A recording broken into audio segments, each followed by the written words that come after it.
మనం వచ్చేసి నిన్నటి వరకు కూడా మనం ఐదో రోజు కూడా గౌరాంగ దర్శన్ ప్రభు చెప్పిన భీష్మ స్తుతిలో మనం ఫస్ట్ శ్లోక సెకండ్ శ్లోకాన్ని మనం ఫినిష్ చేసుకున్నాము. సో ఆ సెకండ్ శ్లోక వచ్చేసి మనకి భగవంతుడి యొక్క అందం గురించి అన్నమాట. అంటే ఆయన యొక్క సౌందర్యం గురించి. ఎదురుగా భగవంతుడు, భీష్ముడు భగవంతుడిని చూస్తూ, అంటే ఆయన్ని చూస్తూ కూడా మళ్ళీ ముందు అన్ని గుర్తు తెచ్చుకుంటున్నాడు అనమాట, ఎలా ఉంటాడు భగవంతుడు అనేది. సో దాన్ని త్రిభువన కమనం తమాల వర్ణం ఆ శ్లోకాన్ని మనం చెప్పుకుంటూ ఉన్నాము. సో దాంట్లో ఏంటంటే భగవంతుడి యొక్క అందం గురించి కాబట్టి ఆ అందం గురించి ఎన్నో శ్లోకాలు ఉన్నాయి అని చెప్పేసి మనకి చెబుతూ, దాంట్లో ఒకటి ఏంటంటే మనకి ఇంకా చెప్తున్నారు ఇప్పుడు, ఆయన ఎలా ఉన్నారు, త్రిభువన కమనం తమాల వర్ణం. అంటే ఈ ముల్లోకాల్లో ఉన్న వాళ్ళందరినీ కూడాను ఆయన అట్రాక్ట్ చేస్తూ ఉంటాడు అనమాట. ఆయన సౌందర్యంతో ఆకర్షిస్తూ ఉంటాడు. ఏ విధంగా, తమాల వర్ణం, ఆయన రంగు ఎలా ఉంటుంది అంటే తమాల అనే చెట్టు అనేసి, అది కూడా బ్లూ కలర్ లో ఉంటుంది అని దానివల్ల.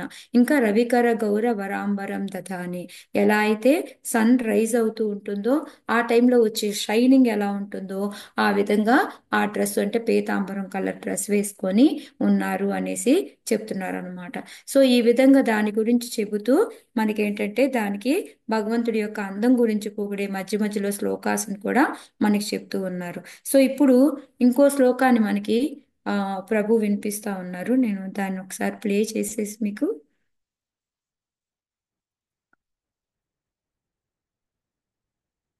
Spoken by the Mathura Vasis. They say, Gopyastapah kimacharan yadamushya rupam lavanya saramasamordhamananya siddham दृग्भिः पिबञ्चनुसवाभिनवं दुरापम् एकान्तधाम यशसः श्रिय ऐश्वरस्य.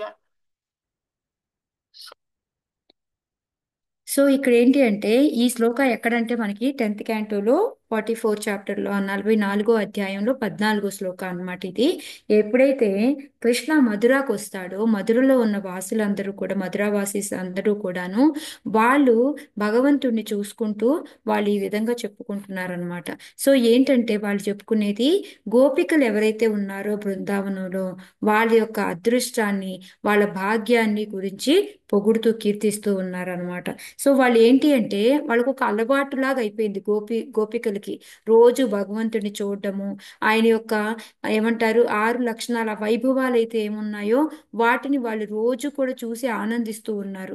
సో ఇప్పుడు ఇక్కడ ఏంటంటే వాళ్ళు ఆ 6 వైభవాలని గోపికలు ఏ విధంగా ఎంజాయ్ చేస్తున్నారు అనే దాన్ని గురించి ఇక్కడ చెప్తున్నారు అనమాట. సో ఆ శ్లోకాన్ని కూడా మనకి ప్రభు వివరించి చెప్పారనమాట. ఏంటి అంటే అవి ఏంటంటే ఎంత పెద్ద తపస్సులు చేసినప్పటికీ కూడా భగవంతుడి దర్శనం అనేది ఎప్పుడో చాలా రేరుగా జరుగుతూ ఉంటుందన్నమాట. కానీ భగవంతుడి అందం మాత్రం ఎవరు చూడలేకపోతారు. భగవంతుడి అందాన్ని మాత్రం ఎవరు చూడలేకపోతారు.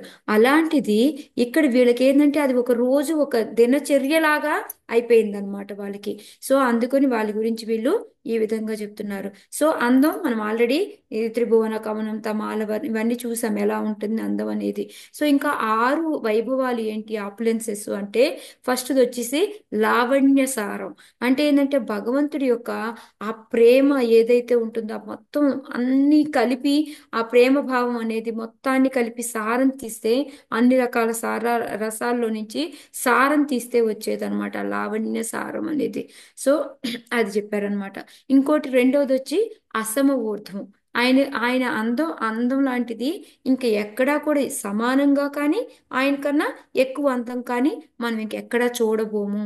సమానంతో కానీ ఇంకా ఎక్కువగా కానీ చూడబోము అని చెప్పి అసమ ఊర్ధ్వం అని చెప్తున్నారు అనమాట. నెక్స్ట్ అనన్య సిద్ధం. అది ఎలా వచ్చింది, అది ఊరికే ఎలా పడితే, అంటే ఎక్కడికన్నా వెళ్ళి కొని తెచ్చుకుంటే వచ్చిన అందమా కృష్ణుడికి? అది సహజంగా వచ్చింది. అది ఏవేవో క్రీములు రాసేసి అవన్నీ చేసేసి చేస్తే వచ్చింది కాదు అని చెప్పేసి చెప్తున్నారు. ఎక్కడి నుంచో తెచ్చుకోలేదు, అది స్వభావ న్యాచురల్గా అనమాట, ప్రకృతి సిద్ధంగా వచ్చేసి సహజంగా వచ్చిన అందము అని చెప్పి అనన్య సిద్ధం అని చెప్పి చెప్తున్నారనమాట. నాలుగోది ఏంటంటే దృగ్భేహే పిబంతి అనునాభినవం. అంటే అది ఎలాంటిది అంటే ఆ భగవంతుడి యొక్క అందం ఎలాగా అంటే, మనము ఇప్పుడు చూడండి, కొంతసేపు చూసిన తర్వాత ఇంకా ఏముంది డబ్బా చూడడానికి, బోరు కొడుతుంది, లేకపోతే అలసిపోవడము, లేకపోతే అది క్షీణించిపోవడము, నాశనం అయిపోవడము, పాడైపోవడము, అట్లా అనేది ఉండనే ఉండదు అనమాట. భగవంతుడి అందం ఎలా ఉంటుంది అంటే ఇంకా చూస్తా ఉంటే ఇంకా ఇంకా చూడాలి అనిపిస్తుంది, ఇంకా పెరుగుతున్నట్టే ఉంటుంది ఆ అందం.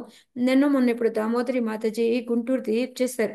అది ఎట్లా ఉందంటే నవ్వుతూ ఒకసారి రా అని పిలుస్తున్నట్టు అనిపించింది నాకు. సో అవేంటంటే మనం చూస్తా కొద్దీ ఇంకా ఇంకా ఇంకా మనలో భావాలు అనేవి పెరుగుతూ ఉంటాయి అన్నమాట. సో ఈ విధంగా ఏంటంటే అది భగవంతుడిది ఏంటంటే శారీరక సౌందర్యం అనేది ఇది భౌతికమైనది కాదు. అది ఒక భౌతికమైన వస్తువులాగా, ఒక భౌతికమైన అందం లాగా అది నశించిపోవడము, తరిగిపోవడము అనేది జరగదు అని చెప్పేసి చెప్తూ ఉన్నారు అనమాట. ఇంకోటి ఏంటి అంటే ఇప్పుడు మనకి భౌతికమైన అందం అనుకోండి, ఇప్పుడు బుజ్జికాడి ఏదైనా కానీ దాన్ని చూసే కొద్దీ ఏమవుతుంది, రెండు మూడు సార్లు వెళ్ళాక ఇంకేముందిలే దానిలో చూడడానికి అనిపిస్తుంది కదా. అంటే అది మనకి ఒక బోర్ కొడుతుంది అనమాట, ఇంక దాని మీద విరక్తి కూడా వస్తుంది మనకి. అలాగే యూత్ కూడా అంతే అనమాట. మనం యవ్వనంలో ఉన్నాం అనుకోండి, అప్పుడు మనం చాలా అందంగా ఉంటాము. కానీ ఎప్పుడైతే మనం పెరుగుతూ పెరుగుతూ చివరికి ముసలోళ్ళం అయిపోతూ ఉంటామో అప్పుడు ఏమవుతూ ఉంటుంది, మన అందం క్షీణించిపోతూ ఉంటుంది. సో మనం ఇప్పుడు మన నాన్నమ్మలు అమ్మమ్మల్ని అందరినీ చూస్తూనే ఉన్నాము, మనమే చూసుకున్నాం మనం ఒకప్పుడు ఎలా ఉండేవాళ్ళం, ఇప్పుడు ఎలా ఉండేవాళ్ళం. సో ఈ విధంగా ఏంటంటే మనం అందుకొని ఏంటంటే ఈ శారీరకమైన అందం అనేది ఆకర్షణకి మనం ఎప్పుడూ కూడా గురవ్వకూడదు. ఏంటిది అంటే మనం లోపల ఉన్న హృదయాన్ని, వాళ్ళ యొక్క స్వభావాలని, వాటిని మనం అందం కింద చూసి వాటితో మనం అట్రాక్ట్ అవ్వాలి. కానీ బహిరంగంగా కనిపించే శారీరక అందానికి మనం ఆకర్షితులం అవ్వకూడదు అనేసి మెయిన్ ప్రభు చెప్పారనమాట. ఇంకోటి ఏంటి అంటే మన హృదయం సౌందర్యం అనేది ఎట్లా వస్తుంది అంటే మనము ఎంత భగవంతుడిని మనం ప్రేమించుకుంటూ మనం ఉంటామో అంతే విధంగా మనలో కూడా సౌందర్యం పెరుగుతూ ఉంటుంది అని చెప్పి చెప్తున్నారు. అందుకే చూడండి, భక్తుల్ని చూస్తూ ఉంటే వాళ్ళు ఇంకా ఇంకా చూడాలనిపిస్తూ ఉంటుంది. గౌరాంగ దర్శన్ ప్రభువులు మేమందరం వెళ్ళాం కదా, ఎంతసేపు చూసినా ఒక తనివి తీరట్లేదు, ఇంకా ఇంకా ఏమో వాళ్ళు ఏమి ఒక పౌడర్లు వాడరు, ఏమి వాడరు. రేవతి గోపి మాతాజీ మనకి ఎగ్జాంపుల్, వాళ్ళు ఏమి వాడరు, బట్ అది సహజ సౌందర్యం. ఎందుకంటే వాళ్ళ లోపల ఎంత భావం భగవంతుడి మీద ఉంటుందో అదంతా కూడా బహిరంగంగా సౌందర్యంగా బయటకు వస్తుంది. అది మన హార్ట్, హృదయం, హృదయ సౌందర్యం బయటికి కనిపిస్తుంది అని చెప్పేసి అందుకే భక్తులు అంత ఆకర్షణీయంగా ఉంటారు అనేసి ప్రభు చెప్పారనమాట. నెక్స్ట్ వచ్చేసి మనకి స్త్రీకి అందం ఏంటి అంటే ఒక మాతృత్వం అనేది అని. ముందే ఎంత అందంగా ఉన్నా లేకపోయినా ఒక మాతృత్వం వచ్చిన తర్వాత అందం పెరుగుతుంది అనేసి చెప్పారనమాట. చెప్తే అప్పుడు ఒకసారి ఇట్లాగే క్లాస్లో కూడా భక్తి విద్యాపీఠ క్లాస్లో కూడా ప్రభు చెప్తే వాళ్ళు వెంటనే అన్నారంట, మేము ఎప్పుడు అలా చూడలేదే, తల్లి అయిన తర్వాత అందంగా ఎప్పుడు చూడలేదే అంటే అప్పుడు ప్రభు వాళ్ళకి ఈ విధంగా ఎక్స్ప్లెయిన్ చేశారంట. అంటే ఆ అందము అంటే ఏంటి అంటే అవి మనలో వచ్చే భావాలను బట్టి ఉంటుంది. అది అంటే బయటికి కనపడేది కాదు, అది లోపల. ఎప్పుడైతే ఒక తల్లి అయినా కూడా ఆ మాతృత్వంలో ఉంటుంది కదా ఆమె, అలాంటప్పుడు ఆ అందం అనేది డిఫరెంట్ గా ఉంటుంది. ఎందుకు అంటే ఇప్పుడు మనము యవ్వనంలో ఉన్నాం అనుకోండి, అప్పుడు మనకి ఏంటంటే స్వార్థం ఎక్కువ ఉంటుంది, మన గురించే మనం ఆలోచించుకుంటూ ఉంటాము. మనం ఇక్కడికి వెళ్దాం, అక్కడికి వెళ్దాం, ఈ అందాన్ని పెంచుకుందాం, ఇలా ఉంటుంది. కానీ ఎప్పుడైతే తల్లి అవుతుందో ఆ తల్లి ఏం చేస్తుంది, ఎప్పుడు చూడు ఆ బిడ్డని ఏ విధంగా పెంచాలి, ఏ విధంగా ప్రేమించాలి అని ఆలోచిస్తూ, అసలు అది ఏంటంటే ఒక న్యాచురల్ గా అనమాట, సాధారణంగానే మనకి ఆ స్వార్థం అనేది పోతుంది, నిస్వార్థం అనేది వచ్చేస్తూ ఉంటుంది అనమాట. ఒక అర్ధరాత్రి పూట ఏమైనా పిల్లాడు లేచాడు అనుకోండి, అప్పుడు మనం చికాకు పడము, తిట్టుకోము, కోపం రాదు, మనకి ఏమీ ఉండదు. ఏం చేస్తాము, చక్కగా లేస్తాము, పిల్లోని చూసుకుంటాము, చక్కగా మళ్ళీ పడుకోబెట్టుకుంటాము అనమాట. సో ఇంతకు ముందు అదే స్టేజ్ లో ఎవరైనా ఇబ్బంది పెట్టారనుకోండి, ఎలా ఉంటుంది, మనకి చికాకు వస్తూ ఉంటుంది. కానీ ఇప్పుడు అలాంటి ఫీలింగ్స్ అన్ని ఏముండవు, మనకి ఎప్పుడు కూడా ఆ నిస్వార్థం అనేది వస్తూ ఉంటుంది. అందుకొని ఆ తల్లి మాతృత్వంలో ఉన్నప్పుడు ఆమెకి ఏంటంటే ఆ నిస్వార్థం అనేది వచ్చి ఆ హృదయంలో ఇప్పుడు కూడా హృదయ సౌందర్యం పెరిగి బయటికి కూడా అందంగా కనిపిస్తుంది. అంతేకాని ఆకర్షణీయం అంటే మనకి బయటికి కనపడేది కాదు అనేసి ప్రభు దానికి ఎగ్జాంపుల్ చెప్పారనమాట. సో అప్పుడు ఏంటంటే తల్లి కూడా తన అవసరాలు అసలు మర్చిపోతుంది. తను తిన్నానా, తాగానా, నాకు నిద్ర ఉందా లేదా అనేది మర్చిపోతుంది. కాబట్టి ఆమె అలాగా ఆ విధంగా అంటే హృదయంలో నుంచి అందం అనేది పెరుగుతుంది, అది మీనింగ్ అని చెప్పేసి చెప్పారనమాట. అలాగే ఏంటంటే భక్తులకు కూడా ఈ ఆభరణం అంటే ఏంటి అంటే మన యొక్క స్వభావం అన్నమాట. లోపల మనం భగవంతుడిని ఎంత ఇదిగా ప్రేమిస్తూ ఉన్నామో అది అసలైన అందం, అంతే తప్ప బయటికి కనిపించేది కాదు అని దానికి ఒక శ్లోక అన్నమాట. అదేంటంటే మర్యాద పాలన హయ సాధురా భూషణ్. సాధువులకు కూడా భూషణ్ ఏంటి అంటే వాళ్ళు మర్యాదగా ఉండడం, అంటే భగవంతుడిని ప్రార్థించుకుంటూ ఉండడం, అది అసలైన ఆభరణం అంటే అనేసి మనకి నిజమైన ఆభరణం భక్తులకి ఏంటి అంటే మర్యాద పాలన అంటే ఏంటి అంటే వైష్ణవుల్ని గౌరవించడం, వైష్ణవులకి సేవ చేసుకోవడము, ఇది అసలుది, అంతేకాని బయటికి కనిపించేది కాదు, శారీరక సౌందర్యం కాదు అని చెప్పేసి చెప్పారు. ఇక లాస్ట్ ఏం చెప్పారంటే శారీరక సౌందర్యం అనేది బయటికి కనిపించేది తాత్కాలికము, అది శాశ్వతం కాదు. ఇంకా అదేంటంటే ఒకరోజు ఉంటుంది, రెండో రోజుకి ఫేడ్ అయిపోతుంది, అంటే నశించిపోతుంది, చిన్న చిన్నగా తగ్గిపోతూ ఉంటుంది. అందుకని దాన్ని అసలు అందం అని అనరు. అసలు అందం అంటే ఏంటి అంటే ఆధ్యాత్మికమైనది, అసలైన అందము అంటే స్పిరిచువల్ బ్యూటీ అని చెప్పారనమాట. అదేంటంటే శాశ్వతంగా ఉంటుంది. ఇంకా ఇదే మనకి శ్రీమద్ భాగవతంలో కూడా చెప్తుంది అని చెప్పేసి చెప్పారనమాట. ఇంకా ఏంటంటే ఈ విధంగా మనకి ఇప్పుడు ఇలాగా మనం ఈ అందము అనేది భగవంతుడిది ఎలా ఉంటుందంటే దృగ్భేహి పిబంతి అనుసాపినవం, అంటే ఇంకా చూసే కొద్దీ ఇంకా ఇంకా ఇంకా చూడాలి అనిపించేలాగా ఉంటుంది. ఎలాగా అంటే భగవంతుడు చూడండి, ఆయన ఆయన అందం ఎలా ఉంటుంది అంటే ఎప్పటికీ తగ్గదు అనమాట ఆయనది. మనం చూసాము భగవంతుడు చిన్నప్పుడు చాలా అందంగా ఉన్నాడు, ఆయన ఇంకా ఇంకా అందం పెరుగుతూ ఉంది, ఆయన పెరుగుతూ ఉన్నాడు. 16 ఏళ్ళు వచ్చేటప్పటికి ఆయన ఇంకా పెరగడం ఆగిపోయింది, కానీ అందం మాత్రం ఇంకా పెరుగుతూనే ఉంది. ఆయన ఎప్పుడు కూడా స్వీట్ 16 లాగా ఆ అందులోనే ఉండిపోయాడు అని చెప్పేసి, ఇంకా ఆయన పెరగడు కానీ అందం మాత్రం పెరుగుతూ ఉంది, మనలా కాదు అని చెప్పేసి. అందుకనే భగవంతుడిది ఇంకా ఇంకా చూసే కొద్దీ చూడాలనిపిస్తుంది అని చెప్పేసి చెప్పారు. సో ఇప్పుడు 4 గుణాలు మనం చెప్పుకున్నాం. ఒకటి వచ్చేసి లావణ్య సారం, అంటే ఆ అన్ని సారాల యొక్క అన్ని యొక్క రసాల యొక్క సారం అన్నమాట. అది ఓన్లీ భగవంతుడి దగ్గరే దొరుకుతుంది. అసమూర్తం, ఆయన కన్నా ఈక్వల్ గా కానీ ఎక్కువగా కానీ ఎవరూ లేరు. అనన్య సిద్ధం, ఈ అందం అనేది మామూలుగా అలాగ వచ్చేసింది అది అంటే ఎవరి దగ్గర నుంచో తెచ్చుకుంది కాదు, అది సహజంగా వచ్చింది అని తెలుసుకున్నాము.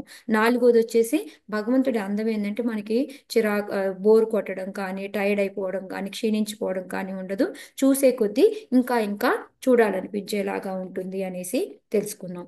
5వది ఏంటి అంటే దురాపం. దురాపం అంటే ఏంటంటే అది చాలా దుర్లభం అన్నమాట మనకి. అది మనం దొరికించుకోవడం అంటే భగవంతుడి యొక్క దర్శనం దొరకడము అనేది ఎంతో కష్టమైంది అనమాట, అంత ఈజీ కాదు, చాలా అరుదు అనేసి అనమాట. సో ఆ అందాన్ని వాళ్ళు రోజు ఆస్వాదిస్తూ ఉన్నారు. మనకి ఆ అందాన్ని ఆస్వాదించడం అనేది చాలా అరుదుగా దొరికేది అది అని చెప్తూ ఉన్నారు దురాపం అంటే. నెక్స్ట్ ఏంటి ఏకాంత ధామం ఎస్ సహేశ్వయ ఐశ్వర్యస్య, అంటే భగవంతుడికి ఈ యశస్సు కానీ అంటే అందం కానీ ఏదైనా శక్తి కానీ ఏవి చూసుకున్నా కూడా ఆయన వన్ అండ్ ఓన్లీ వన్, ఇంకా ఆయన దగ్గర తప్ప ఇంకెవ్వరి దగ్గర కూడా, మనకి ఆల్రెడీ మనం చదువుకుంటాం కదా 6 ఆపులెన్సెస్ ఒకరి దగ్గరే 100% ఉండేది అని. సో ఆ విధంగా ఏంటంటే ఆయన దగ్గర ఒకే ఒక్కడి దగ్గరే ఇవన్నీ కూడా కనిపించే ఈ వైభవాలన్నీ కూడా అని చెప్పేసి, ఈ విధంగా మధురలో ఉన్న మధురా వాసులందరూ కూడా గోపికలు చూడు ఇలాంటి ఆయన్ని రోజు చూసి ఆనందిస్తున్నారు, ఎంత గొప్ప వాళ్ళు కదా వాళ్ళు అని చెప్పేసి వాళ్ళ గురించి చెప్పుకుంటూ ఉన్నారనమాట. ఈ విధంగా మనం చెప్పుకుంటూ పోయాము అంటే భగవంతుడి అందం మీద ఒకటి కాదు రెండు కాదు, మనం అంటే కౌంట్ అన్లిమిటెడ్ అనమాట, మనం లెక్క పెట్టలేని అనంతమైన శ్లోకాలు ఉన్నాయి అని చెప్పేసి చెప్పారనమాట. సో మళ్ళీ ఇంకో శ్లోక నాకు గుర్తొచ్చేసింది అని చెప్పేసి, మళ్ళీ బర్హాపీయడం ఉంది కదా మనకి 10th క్యాంటోలో వస్తుంది, దాన్ని చెప్పారనమాట ప్రభు. ఒకసారి దాన్ని ప్లే చేస్తాను. ఇందాక మీకు సౌండ్ వచ్చిందా మాతాజీ?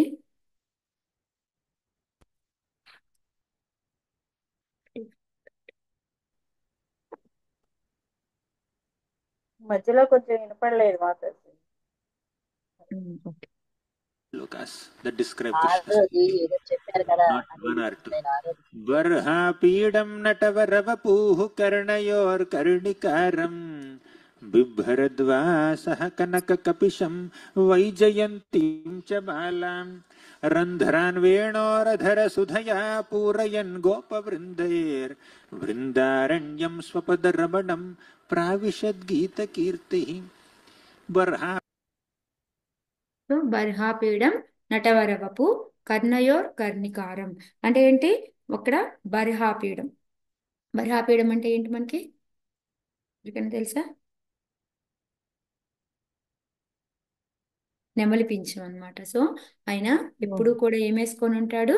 నెమలి పింఛాన్ని వేసుకొని ఉంటాడు అనమాట. ఇంకోటి మా ఫ్లూట్ వాయిస్తూ ఉంటాడు, చేతిలో ఫ్లూట్ పెట్టుకొని పిల్లని గ్రోవిని వాయిస్తూ ఉంటాడు అనమాట. సో అసలు ఎందుకు ఎప్పుడు కృష్ణ ఫ్లూటు మనం నెమలి పింఛం అసలు భగవంతుడు ఎందుకు పెట్టుకుంటాడు అనే దాని గురించి ఆ, ఆ, ప్రభు ఏంటంటే ఏం చెప్పారంటే, నేను ఇంత ముందు క్లాస్లో కూడా కొంతమందికి చెప్పున్నాను. బట్ కానీ ఇప్పుడు అంటే ఈ ఫారంలో చెప్పానో లేదో, ఇక్కడ ఈ క్లాస్లో చెప్పానో లేదో తెలియదు కానీ, సో అందుకని నేను మళ్ళీ ఒకసారి చెప్తాను ఎందుకు భగవంతుడు నెమలి పింఛాన్ని. సో దానికి అనేకమైన కారణాలు ఉన్నాయి. దానిలో కొన్ని చర్చించుకుందాము అని చెప్పేసి ఒక 5 చెప్పారనమాట ఎందుకు వేసుకుంటారు అనేసి. సో ఒకసారి ఏంటంటే నెమళ్ళు అనమాట, నెమళ్ళు ఎప్పుడు డాన్స్ చేస్తాయి, ఎప్పుడు నృత్యం చేస్తాయి మనకి తెలుసు. ఎప్పుడైతే వర్షం కురవబోతూ ఉంటుందో ఆ టైంలో, అంటే పైన ఉన్న మాన్సూన్ మేఘాలను చూసి, నీళ్లతో నిండి ఉన్న మేఘాలను చూసినప్పుడు అవి డాన్స్ పురివిప్పి నృత్యం చేస్తాయి అని మనకి తెలుసు. సో అప్పుడు ఆ నెమలి యొక్క సౌందర్యం చాలా అందంగా ఉంటుంది. సో అంటే ఇంక వర్షం కురవబోతుంది అని. కానీ ఇక్కడ ప్రభు ఏం చెప్తున్నారంటే, ఈ నెమలి యాక్చువల్గా పైన ఉన్న మేఘాన్ని చూసి కాదు, ఎదురుగా, తన ఎదురుగా ఉన్న కృష్ణని చూసి. కృష్ణ ఫేస్ ఎలా ఉంటుంది? ఎప్పుడు మనం ఏం చెప్పుకుంటాం? నీల మేఘ శ్యామ అని చెప్పుకుంటాం కదా. సో అది ఎలా ఉంది అంటే ఒక మాన్సూన్ మేఘము లాగా ఉంది. మేఘము దాంట్లో మరి ఆ వర్షం అంటే ఏంటి అంటే, ఎప్పుడైతే ఆయన చిరునవ్వు నవ్వుతాడో ఆ టైంలో మనకి ఆ కనిపించేవే వర్షపు జల్లులు అని చెప్పి చెప్తున్నారు అనమాట. అది చూసిన వెంటనే ఈ నెమళ్ళన్నీ కలిసి ఆనందంతో నృత్యం చేస్తాయంట. సో ఆ నృత్యాన్ని చూస్తూ చూస్తూ ఉంటే ఈ కృష్ణ కూడా ఆగలేకపోతాడంట. సో ఇంకా ఆయన కూడా చాలా మ్యూజిక్ వాయిస్తున్నట్టుగా, మంచి మ్యూజిక్ వస్తున్నట్టుగా వాళ్ళతో పాటు కలిసి నృత్యం. అంతే కదా, ఒకళ్ళు డ్యాన్స్ చేస్తూ ఉంటే ఆటోమేటిక్గా మన చెయ్యి కాలు కదులుతూ ఉంటుంది. సో అలాగా కృష్ణ కూడా ఆ నెమళ్ళన్నీ గుంపుగా డ్యాన్స్ చేస్తూ ఉంటే పురివిప్పి ఆ ఆనందంతో భగవంతుడు కూడా నృత్యం చేస్తూ ఉంటాడంట. ఆ లయబద్ధకంగా ఆయన డ్యాన్స్ చేయడం చూసి ఈ నెమళ్ళన్నిటికీ ఉన్న రాజు ఏం చేస్తాడంటే, ఒక ఆయన దాంట్లో నుంచి ఒక నెమలి పింఛాన్ని అదేమంటారు, పురిలో నుంచి ఒక నెమలి పింఛాన్ని తీసుకెళ్లి కృష్ణుడికి బహుమతిగా ఇస్తాడంట. సో ఇచ్చిన వెంటనే అదే ఆనందంగా నేను స్వీకరించాను అని చెప్పడానికి ఆయన దాన్ని తల్లో పెట్టుకుంటాడంట. సో ఇది ఒకటి అన్నమాట, ఒక రీజన్ ఎందుకు అనేది. రెండో రీజన్ ఏంటి అంటే, రాధారాణి ఏంటంటే ఆమెకి ఒక పెంపుడు నెమలు ఉంటుందంట. సో ఆ ఎప్పుడు రాధారాణ్ణి ఆనందింపజేయడం కోసం వెంటనే ఆ నెమల్లోంచి పుర్లో నుంచి ఒకటి తీసి పెట్టుకుంటూ ఉంటాడంట. సో అది ఇంకో రెండో రీజన్ అని చెప్పారు. సో మూడో రీజన్ ఏం చెప్పారు అంటే, కృష్ణ ఏంటంటే గోపికలు ముందుకు వచ్చాడు అనుకోండి, అప్పుడు వాళ్ళు ఏం చేస్తారు? కళ్ళు ఆర్పకుండా చూస్తూ ఉంటారు.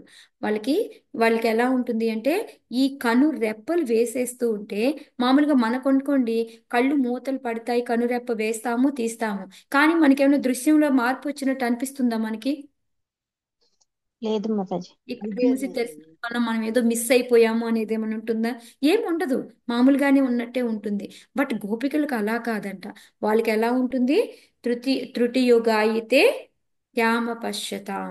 వాళ్ళకి ఎలా ఉంటుంది? ఒక్క కను రెప్ప మూస్తే వాళ్ళకి ఎన్నో యుగాలు గడిచిపోయినట్టు, కోట్ల యుగాలు గడిచిపోయినట్టు, వాళ్ళు అప్పుడు భగవంతుడి యొక్క దర్శనం కోల్పోయినట్టు, ఆయన అందాన్ని చూడలేకపోతున్నామని. మనం ఆల్రెడీ భీష్ముని కూడా, వాళ్ళు బ్రహ్మని కూడా తిడతా ఉంటారు కదా, ఈ అనవసరంగా ఈ కనురెప్పలు ఎందుకు పెట్టి. ఇది ప్రభు చెప్పలేదు, నేను మామూలు గుర్తొచ్చి చెప్తున్నాను. సో ఆ విధంగా ఏంటి అంటే, వాళ్ళు ఎప్పుడు కూడాను ఆ వాళ్ళకి త్రుటియుగ అయితే అనేసి, వాళ్ళకి అది ఎన్నో యుగాలతో త్యామ పశ్చితాము, దానివల్ల మేము భగవంతుడిని చూడలేకపోతున్నాము అనేసి వాళ్ళకి ఆ సపరేషను తట్టుకోలేకపోతారు. ఆ సెకండ్ ఎంత మిల్లీ ఫ్రాక్షన్ సెకండ్స్ కూడా చెప్పలేము మనం కన్ను మూపి తెరియడానికి. సో దాన్ని వాళ్ళు ఆ విధంగా చూస్తారనమాట. సో ఎప్పుడైతే భగవంతుడు వస్తాడో వాళ్ళు ఏ విధంగా చూస్తారు? కన్ను రెప్ప కూడా వేయకుండా ఇలా చూస్తూ ఉంటారనమాట. సో అందుకని ఆ గోపీస్ చూసే ఆ కళ్ళని చూస్తే ఆయనకి నెమలి పింఛం. ఎందుకంటే నెమలి పింఛంలో కూడా కన్ను ఉంటుంది. అది ఎప్పుడైనా మూతపడుతుందా? మూతపడదు కదా, ఎప్పుడు ఓపెన్ లోనే ఉంటుంది కదా.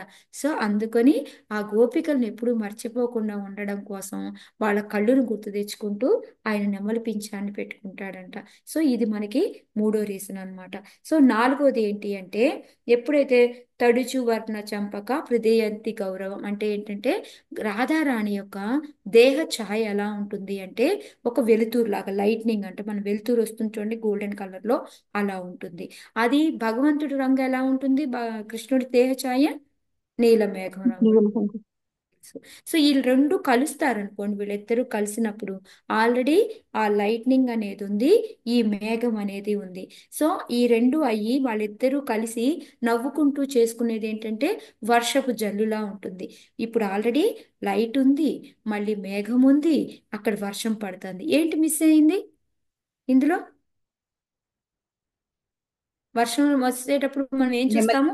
ఇలాగా నెమలి. నెమలి నెమలి. ఇంద్రధనస్సు ఇంద్రధనస్సు. ఇంద్రధనుస్సు. ఇంద్రధనుస్సు. అంతే ఇంద్రధనుస్సు. కదా. ఇప్పుడు చూడండి, మనకి వెలుతురు వస్తూ ఉంటుంది, మేఘం ఉండి వర్షం కురుస్తుంది అనుకోండి. ఆ టైంలో మనకి ఏమొస్తుంది ఎప్పుడు?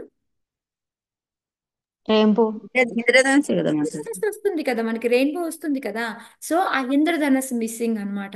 అందుకొని భగవంతుడు ఏంటంటే ఆ ఇంద్రధనస్సుని ఫీల్ చేయడానికి ఆయన తల్లో అది పెట్టుకుంటాడు. సో అది పెట్టినప్పటికి మొత్తం కంప్లీట్ అన్నమాట. ఇంద్రధనస్సు ఉంది, మేఘం ఉంది, లైట్నింగ్ ఉంది, మేఘాలు లైట్ వస్తున్నట్టుంది, వర్షం పడుతుంది. సో మొత్తం కంప్లీట్ అవుతుంది అనమాట అక్కడ. సో అందుకని భగవంతుడు రెయిన్బో పెట్టుకుంటాడు, నెమలి పింఛం పెట్టుకుంటాడు అని చెప్పి. సో ఇంకా అందరూ ఆ ఓ ఓ అంటూ మొదలు పెట్టారనమాట. పెడితే ఇంకా అప్పుడే కాదు, ఇంకా చాలా ఉన్నాయి అని చెప్పేసి మళ్ళీ ప్రభు ఏంటంటే ఇంకోటి చెప్పారనమాట. ఏంటి అంటే, మనకి ఈ నెమళ్ళు ఎప్పుడు డాన్స్ చేస్తే వర్షం రాబోయే ముందు, వర్షం పడినప్పుడు. ఓకే, అలా నృత్యం చెయ్యలేదనుకోండి, నృత్యం చెయ్యకపోతే ఆ నెమలి పింఛం ఆ పురిని ఇలాగే పెట్టుకొని ఉంటది కదా, అది కూడా అందమే యాక్చువల్గా.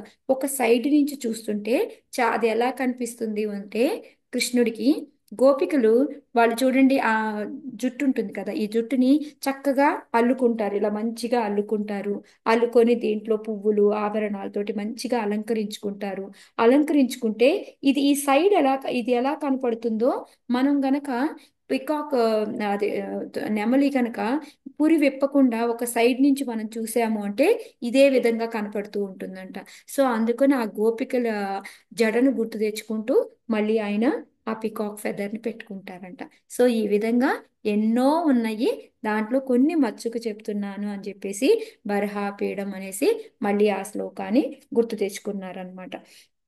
సో ఇక్కడ నటవరపు అనేసి కర్ణికావారం అంటే అంటే ఈ ఒక్కోసారి ఏంటంటే ఆయన దాన్ని లెఫ్ట్ సైడ్ పెట్టుకుంటాడు, కొన్నిసార్లు రైట్ సైడ్ పెట్టుకుంటాడు. ఇంకోటి ఏంటంటే ప్రభు ఏం చెప్పారంటే, గోపికలు అందరినీ గుర్తు తెచ్చుకుంటారు కాబట్టి ఒక్కోసారి ఒకటి కాకుండా చుట్టూత మొత్తం పెట్టుకుంటాడంట, మొత్తం పెట్టుకొని ఉంటాడంట. అంటే అందరు గోపికలు అన్నట్టుగా ఒక్కోసారి ఒక్కటే పెంచుకుంటాడు, ఒక్కోసారి అనేకం పెట్టుకుంటాడు అని చెప్పేసి కూడా చెప్పారనమాట. సో అది అయిపోయిన తర్వాత ఇంకా ఏంటి, వైజయంతి అక్కడ ఇక్కడ ఏంటంటే ఎల్లో కలర్ డ్రెస్ వేసుకొని ఉంటాడు ఆయన, పీతాంబరం అది డ్రెస్ వేసుకొని ఉన్నాడు. నెక్స్ట్ ఏంటి, వైజయంతి మాల, అడవిలో దొరికే మొత్తం పువ్వులన్నీ ఉంటాయి కదా, వాటితోటి దండ చేసింది ఆ మాల వేసుకొని ఉన్నాడు అనమాట. సో ఇంకా ఏంటి అంటే ఇంకా ఇంకోటి నటవరపు అనేసి చెప్తున్నారు అనమాట. అంటే ఎందుకు నటవరపు అంటే ఒక ఏమంటారు, డ్రామాలు వేసుకునేవాడు, పక్కా డ్రామా ఆర్టిస్ట్ లాగా అనమాట.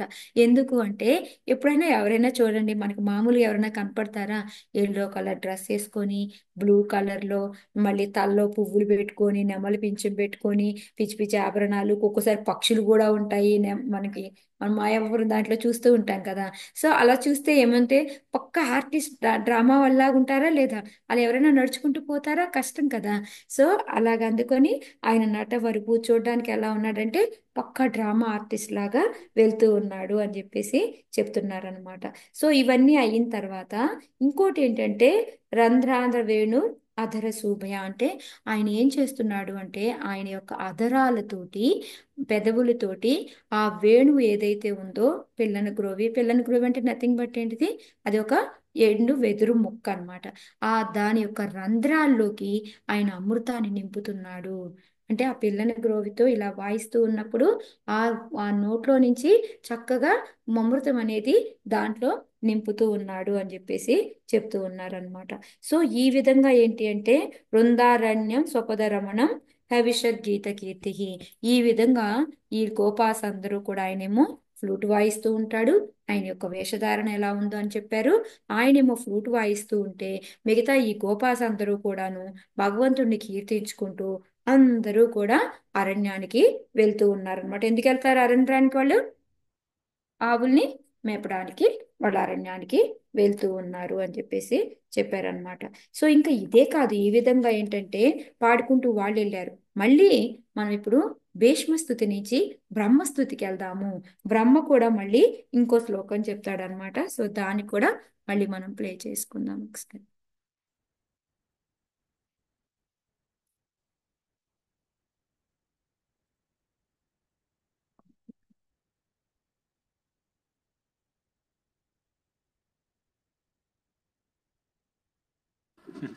Brahmadev says, नौमीड्यते ब्रवपुषे तडितम्बराय गुञ्जावतां सपरिपिच्छलसन्मुखाय वन्यस्रजे कवलवेत्र विषाणवेणु लक्ष्मश्रिये मृदुपदे पशुपाङ्गजाय नौमीड्यते ब्रवपु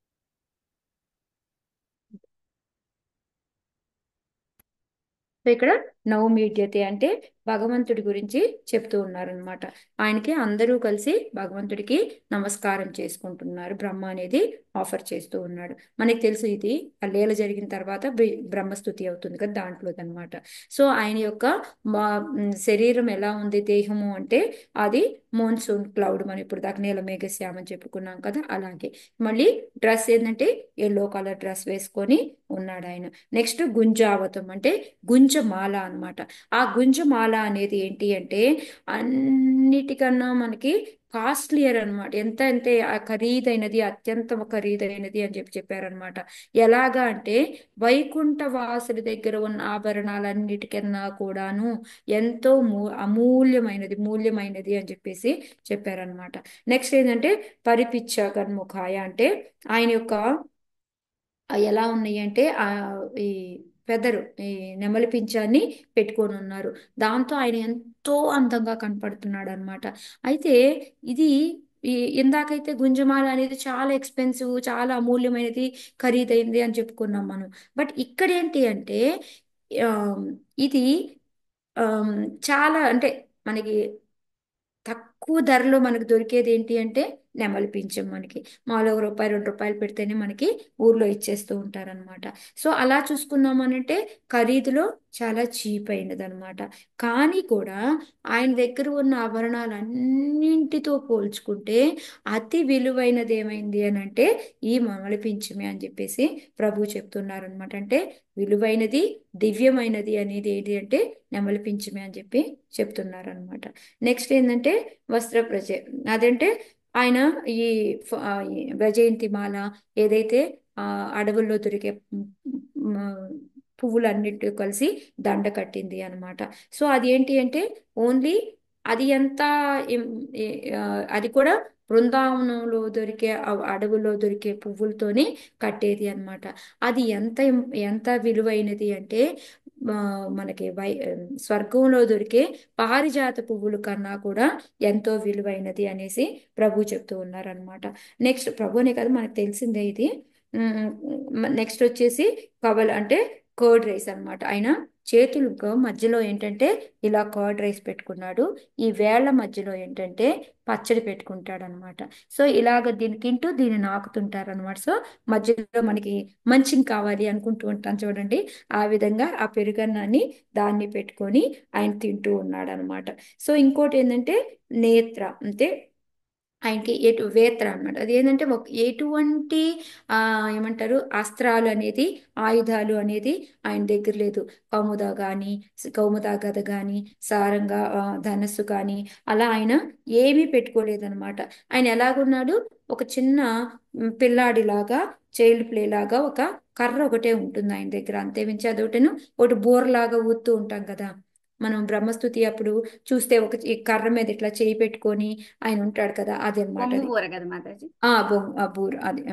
సో అదొక్కటే ఆయన పెట్టుకొని ఉంటాడు. కానీ చూడండి, ఆయన దగ్గర మామూలుగా అది ఎలాగంటే, కంసుడు అంతమంది రాక్షసుల్ని పంపిస్తూ ఉంటాడు. ఆ రాక్షసులందరినీ కూడాను ఆయన ఏ ఒక్క ఆయుధం లేకుండానే చంపాడు. అంటే ఇక్కడ ప్రభు ఏం చెప్తున్నారంటే, ఒక ఫన్నీగా, ఎలాగంటే ఒక పిల్లవాడు ఆటలాడుకునే బొమ్మని ఏ విధంగా అయితే విరిచి పడేస్తాడో, అదే విధంగా ఒక బొమ్మని కనుక విరిచి పడేసినట్టుగా ఆ అసురులు రాక్షసులను అందరినీ కూడా చంపేశాడు. ఎందుకు అంటే, ఆ కంసమామ రోజుకొక బొమ్మను పంపిస్తూ ఉంటే రోజుకో బొమ్మను విరగొడుతూ ఉన్నాడు అని చెప్పేసి చెప్పారనమాట. ఇంకోటి, ఆయన చేతిలో కర్ర ఉంటుంది. కర్ర దేనికి అంటే, జస్ట్ ఆవుల్ని తోలడం కోసం కర్ర అనేది ఉంటుందన్నమాట. సో ఈ విధంగా ఏంటంటే, భగవంతుడు ఎలాగున్నాడు అంటే, ఆయనకి ఒక మ్యూజిక్ అంటే పెద్ద పెద్ద మ్యూజిక్ ఇన్స్ట్రుమెంట్స్ చేతిలో, అట్లా తబలా కానీ, లేకపోతే వీణ కానీ, మృదంగం కానీ, ఇట్లా ఎన్నో రకాలు ఉన్నాయి కదా, ఈ గిటార్లు కానీ, ఇలాంటి ఏ ఆయుధాలు కూడా ఆయన దగ్గర లేదు. ఓన్లీ ఏముంది ఆయన దగ్గర అంటే, ఓన్లీ వేణువు ఒక్కటే ఉంటుందన్నమాట. సో ఈ వేణువు దేంతో తయారు చేయబడింది? వెదురు. అది కూడా ఎండిపోయిన వెదురు, దానికి హోల్స్ చేసి తయారు చేయబడుతుంది. ఎక్కడైనా ఎండిపోయింది మనకి తడిని ఇవ్వగలుగుతుందా? ఎక్కడైనా ఎండిపోయిన వస్తువు మనకి తడిని ఇవ్వగలుగుతుందా? డ్రై లేదు అయిపోతుంది కదా, తడి మాతాజీ. అనేది ఉండదు. కానీ ఈ వేణువు ఏంటి అంటే, దీన్ని ఊదాము అంటే, దాన్ని విన్నంటనే మనందరి కళ్ళల్లోకి కన్నీళ్ళు వస్తాయన్నమాట. అంటే తడి మాయిశ్చర్ చేస్తుంది అనమాట మనల్ని. సో ఆ విధంగా ప్రభు ఏం చెప్పారంటే, దానికి natural గా ఏంటి అంటే, దాంట్లో అనేక రాగాలు కూడా, ఎన్నో రకాల రకాలైన రాగాలు ఉన్నాయి. అది అది మనల్ని డ్రైగా ఉన్న దాన్ని మాయిశ్చర్ చేయగలుగుతుంది. దాంట్లో ఏదైనా చూడండి, ఆ రంధ్రాలు కదా ఉన్నాయి. అలా రంధ్రాలు ఉన్న దాంట్లో మనం ఏమన్నా పెట్టాలి అంటే పెట్టగలమా? మనం పట్టుకొని ఉండగలదా అది? ఉండదు మాతాజీ. ఏమవుతాయి? రంధ్రాల్లోంచి కారిపోతాయి కదా. కానీ ఇది ఎన్ని రకాలంటే, ఈ వేణువులో, ఈ పిల్లన గ్రోవిలో ఎన్నో రకాలైన రాగాలు దాంట్లో ఉండిపోయినాయి. సో ప్రభు ఆ రాగాల పేర్లన్నీ కూడా చెప్పారు. సో నాకు ఆ రాగాల గురించి తెలీదు. తెలిసిన వాళ్ళు అదే మల్లవ రాగం, మల్లశ్రీ రాగం, ఇంకా ఏవో రాగాల పేర్లు చెప్పారు. సో ఈ విధంగా అనేక రకాలైన రాగాలని దాంట్లో నిక్షిప్తం చేసుకోనుంది అని చెప్పేసి చెప్పారనమాట. సో ఈ బృందావనంలో ఏంటి అంటే, ఆయన భగవంతుడు ఎలా ఉంటాడంటే, నార్మల్గా, సింపుల్గా, సాధారణమైన ఒక మామూలు మనిషిలాగా అమాయకత్వంతో అలా ఉంటాడు అనమాట. కానీ కొంతమంది ఏంటంటే, ఆ కొంతమందికి ఏంటంటే, ద్వారక, మధుర, బృందావనం, వైకుంఠ, అలాగ ఒక్కొక్కరు ఒక్కొక్క ఫామ్ లో భగవంతుని ఇష్టపడుతూ ఉంటారు. సో అది వాళ్ళు. భీష్మ ఎలాగా మనకి చెప్పాడు కదా, ఆయన చతుర్భుజ, ఆయనకి నాలుగు నాలుగు చేతులతో ఉన్న నారాయణ లాగా ఆయన ఇష్టపడుతున్నాడు అనమాట. సో అలా ఏంటంటే, మనము ఇక్కడ బృందావనంలో ఆయన అమాయకత్వం, సాధారణంగా ఉన్న ఒక చిన్న పిల్లాడిలాగా, ఆడుకునే పిల్లాడిలాగా ఉన్నప్పటికీ కూడా, ఇక్కడ మనం ఏంటంటే ఎప్పుడు కూడా మనము వీళ్ళని మనం ఇది చేయకూడదు. ఇప్పుడు కొంతమంది రాముణ్ణి చేస్తారు, కొంతమంది వేరే దేవుణ్ణి చేస్తారు, మధురావాసులు ఇంకొకరిని ఇష్టపడతారు. సో అట్లాగా ఎవరికి నచ్చినట్టు వాళ్ళు, వాళ్ళ భావానికి తగ్గట్టు, వాళ్ళ స్వభావానికి, వాళ్ళు ఏ రసంతో అంటే ఏ ఆ, ఏమంటారు, దేంతో వాళ్ళు ప్రేమగా చూసుకుంటారో దాన్ని మనం ఎప్పుడు కించపరచకూడదు. ఎలాగంటే, ఓ నీకన్నా ఎక్కువ నేను కృష్ణుడిని చేసుకుంటున్నాను, నేను కృష్ణుడే గొప్ప అని అంటే అది తప్పు అని చెప్పేసి ప్రభు చెప్తున్నారు అనమాట. ఒక్కొక్క భక్తులు ఒక్కొక్క ఆ రసంతో, అంటే ఆ మెల్లో ఏమంటారు దాన్ని ఎగ్జాక్ట్ గా, ఒక్కో దాంతో వాళ్ళు ఆస్వాదించుకుంటూ ఉంటారు. అది వాళ్ళకి బాగా నచ్చుతూ ఉంటుంది. సో అందుకని ఇందులో ఇది టాప్ మోస్ట్, ఇది చిన్నది, ఇది తక్కువది అనేసి మనం ఎవరిని భక్తుల్ని కించపరచకూడదు అని చెప్పేసి చెప్తూ ఉన్నారనమాట. సో ఇది నేను చెప్పట్లేదు, ఇక్కడ బ్రహ్మ చెప్తున్నాడు. అలా రకరకాలుగా. ఇంకోటి మర్చిపోయాను నేను, లాస్ట్ ఒక వర్డ్ నేను చెప్పలేదు ఇక్కడ. లాస్ట్ లో ఏంటంటే, ఈయన ఎవరు అనేది కూడా చెప్తారనమాట. లాస్ట్ లో ఏంటి ఆ శ్లోకాలు ఎవరికైనా గుర్తుందా? ఆయన ఎవరి కొడుకు అంటే ఆయన కవర్డ్ బాయ్ లాగా, మన గోపలాగా, ఒక గోవులు కాసుకునే ఒక గోపకుమారుడు లాగా నందబాబా దగ్గర ఉన్నాడు అని చెప్తున్నారనమాట. సో అక్కడ నందబాబా కొడుకు లాగా వచ్చాడు అని చెప్పేసి బ్రహ్మ చెప్తాడనమాట. అంటే అక్కడ ప్రభు ఏం చెప్పారు అంటే, వసుదేవుడి కన్నా కూడా, అంటే కన్న కొడుకైన వసుదేవుడి కన్నా కూడా నందబాబానే చాలా ఎక్కువ. ఎందుకంటే ఆ బృందావనంలో ఆయన యొక్క గొప్పతనం అంత ఎక్కువగా ఉంటుంది కాబట్టి అని అది చెప్పి లాస్ట్ లో మాత్రం ఇది చెప్పారనమాట. ఎవ్వరు కూడా ఒకరిని కించపరచడం, ఓకే నువ్వు రాముడా, మేము ఇంకా ఎక్కువ అన్నపురా కృష్ణ అని చేసుకుంటున్నాము, మీరు విష్ణువుని చేసుకుంటున్నారు, విష్ణువు కన్నా కృష్ణ గొప్ప అనేసి ఇట్లాగా మనం ఎవరిని కూడా కించపరచకూడదు. వాళ్ళ యొక్క భావాలతోటి వాళ్ళు చేసుకుంటారు. అది ఇదే టాప్ మోస్ట్ అనడానికి లేదు. వాళ్ళ భావం బట్టి వాళ్ళు చేసుకుంటారు. బట్ నార్మల్ గా అయితే ఉంది హైరార్కీ, వైకుంఠ కన్నా మనం గోగులోకం ఎక్కువ అని. బట్ కానీ భక్తుల దగ్గర మాత్రం దాన్ని తీసుకురాకూడదు ఆ టాపిక్ అని చెప్పేసి చెప్పారనమాట. సో కంపారిజన్ అనేది చేయకూడదు మనం. ఓకే, అంతే. నెక్స్ట్ వచ్చేసి మళ్ళీ మనకి బ్రహ్మ శ్లోకమే మళ్ళీ ఇంకోటి చెప్పారు, అది కూడా ఒకసారి play చేస్తాను.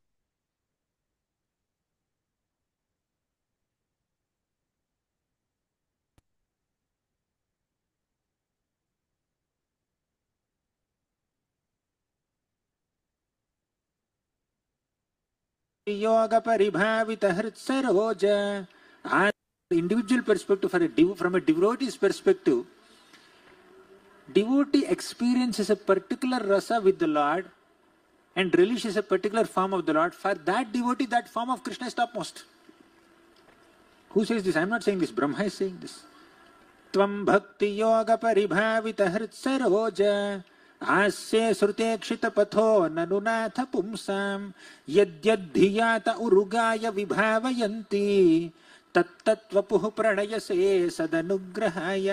यद्य యద్యతి అంటే ఎవరు ఏ విధమైన రూపములో భగవంతుణ్ణి, ఏ విధమైన రసముతోటి వాళ్ళు వాళ్ళు పూజ చేసి దాన్ని ఆనందించుకుంటూ ఉంటారో, భగవంతుడు కూడా అదే ఫామ్ లో వాళ్ళకి వచ్చి కనిపిస్తూ ఉంటాడు. సో అందుకని మనం ఏ విధంగా అనుకుంటామో అదే విధంగా ఆయన కూడా వచ్చి దర్శనమిస్తూ ఉంటాడు అనమాట.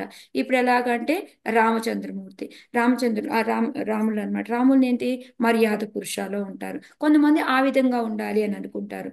కొంతమంది ఏంటి, కృష్ణ లాగా కృష్ణని చూస్తూ ఉంటారు. ఎలాగా, ఒక చిన్న పిల్లవాడు ఆడుకునే పిల్లవాడు లాగా అలా ఇష్టపడుతూ ఉంటారు అనమాట. కొంతమంది కృష్ణ అనే మళ్ళీ ఏంటి, కురుక్షేత్రంలో ఉన్న గురువు లాగా చూడాలంటే అర్జునుడికి ఏ విధంగా అయితే హితబోధ చేశాడో ఆ విధంగా కొంతమందికి నచ్చుతూ ఉంటుంది అనమాట. మళ్ళీ కొంతమందికి ఏంటంటే ద్వారకాలో ఎలా అయితే ఒక రాయల్ కింగ్ లాగా ఉంటాడో అలా కొంతమందికి ఇష్టం ఉంటుందన్నమాట. కొంతమందికి వైకుంఠంలో ఉన్న విష్ణువు లాగా ఇష్టం ఉంటుందన్నమాట. సో భీష్మకి నేను మనం చర్చించుకున్నాం, ఆయనకి ఎలాగంటే మనకి చతుర్భుజంతో ఉన్న విష్ణువు లాగా ఆయన చూడడం ఇష్టం అనమాట. సో ఈ విధంగా ఏంటి అంటే ఎవరికి నచ్చినట్టుగా వాళ్ళు చేసుకుంటూ ఉంటారు. దాన్ని మనము రెస్పెక్ట్ చేయాలి కానీ కించపరచకూడదు అని చెప్పేసి, లేదు లేదు నీకన్నా నేనే బాగా చేస్తాను, మా దేవుడే గొప్ప, ఇలాంటివన్నీ కూడా తెలియకూడదు. వాళ్ళ మూడుని బట్టి, వాళ్ళ దాన్ని బట్టి వాళ్ళు భగవంతుడిని పూజ చేసుకుంటూ ఉంటారు అనేసి మనం ఒక్కొక్కరిని హేళన చేయడం కాకుండా వాళ్ళని ఇంకా గౌరవించాలి మనము అని చెప్పేసి, మనకి ఒక్కొక్కరికి ఒక్కో రకమైన మూడు స్వభావం అనేది ఉంటుంది, దాన్ని బట్టి మనం చేసుకుంటాము అనేది చెప్పారనమాట. నెక్స్ట్ వపురలక కులావృతానాబ్జం అంటే ఏంటంటే, ఇక్కడ మూడో లైన్ మనకు రెండు అయిపోయినాయి, నెక్స్ట్ మూడో లైన్ ఆ శ్లోకాలు మనకి. సో దాంట్లో ఏంటి మనకి, ఇతను ఫేస్ ఎలా ఉంటుంది అంటే కమలము లాగా ఉంటుంది. అది ఆల్రెడీ ఆ ఫేస్ కి మొత్తం కూడా ఈ గింగరాలు తిరిగిన కర్లీ హెయిర్ ఏంటంటే మొత్తం సరౌండింగ్ కి లాగా కప్పబడి ఉంది అని చెప్పేసి, అంటే ఆయన మొహం ఏమో లోటస్ లాగా ఉంది.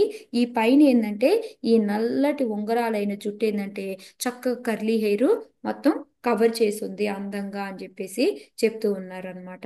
నెక్స్ట్ ఏంటంటే ఇక్కడ ప్రభు ఎందుకు దాన్ని ఆ కర్లీ లాక్ హెయిర్ అదే ఎందుకు వచ్చింది అని అంటే, ఇక్కడ ఏంటంటే భగవంతుడి ఫేస్ ఎలా ఉంది, బ్లూ కలర్ లో ఉంది. ఓకే, ఇప్పుడు ఎప్పుడైతే ఆ బ్లూ కలర్ లో ఉండి ఫేసు, ఈ జుట్టు అంతా ఏమో నల్ల జుట్టు, వెంగరాల జుట్టు కవర్ చేసింది. మళ్ళీ ఎర్రటి యొక్క పెదాలు అయింది. అది చూడ్డానికి ఎలా ఉందంటే ఇంకా మన మనసులకి హత్తుకుపోయేటట్టు ఉందన్నమాట. ఇంకోటి ఆవృత తన అనాబ్జం అంటే ఆ లోటస్ ఫేస్ లాగా వెలిగిపోతా ఉంది అని చెప్పి చెప్తున్నారనమాట. ఎందుకు అంటే లోటస్ ఫేస్ లాగా అని చెప్పి చెప్తున్నారంటే ఇక్కడ మనకి మామూలు లోటస్లు ఉన్నాయి అనుకోండి, అవి ఏంటంటే కొన్ని సన్లైట్ తోటి అంటే మన సూర్యకాంతి తోటి, కొన్ని ఏంటంటే చంద్రకాంతి తోటి వికసిస్తూ ఉంటాయి అన్నమాట. సో ఇది బ్లూ లోటస్ అనేది ఏంటంటే పూర్ణిమ రోజు ఆ మూన్ లైట్ లో అది వికసిస్తుంది. అది వికసించినప్పుడు దాని నుంచి వచ్చే బ్రైట్నెస్ ఎలా ఉంటుందో దానికన్నా కూడా ఎంతో రెట్లు అందంగా ఉంది నీ అందము అని చెప్పేసి ఇక్కడ ఆయన చెప్తూ ఉన్నాడు అనమాట. భీష్ముడు మనకి 3వ లైన్లో దాన్ని చెప్పారు. సో ఇంకోటి సేమ్ అలాగే ఆ అందం గురించి ఇంకో శ్లోకాన్ని కూడా మనకి ప్రభు చెప్పారు. సేమ్ మళ్ళీ ఇప్పుడు ఏ విధంగా అయితే బ్లూ లోటస్ అని చెప్పారో దాని దగ్గర మళ్ళీ ఇంకోటి చెప్పారు. 112.